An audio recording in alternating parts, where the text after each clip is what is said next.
હાજર કરો. ગુનેગાર હાજર છે સાહેબ.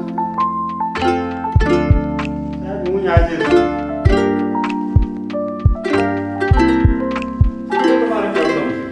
મારી માચી ચોરી કરી એટલા માટે સાહેબ મેં ફોન નંબર ઉપર ફોન કરી દીધો. સાહેબ અહીંયા બાકાની ચોરી હાટું થઈને પોલીસ વાળાને હેરાન કર્યા. આ અકલ વગીનો છે નાખો બે ભાઠા અને હું આંગળિયાત છું ને સાહેબ એટલે મને તકલીફ બહુ દીધા કરે, બહુ દુઃખ દે મને સાહેબ.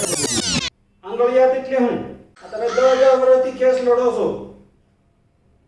એક બાકા માટે થઈને તમે પોલીસને ફોન કર્યો છો. આંગળિયાત એટલે હું આંગળિયાત સાહેબ આંગળિયાત એટલે હું બતાવું ભાઈ ના હોય ઈ રાંડે ઈ મારા બાપનું ઘર માંડે અને તમે હારે આવો એને આંગળિયાત કહેવાય. અરે બેયને જેલમાં 10,000 વર્ષની સજા કરો. અત્યારે લીધે છું બધું.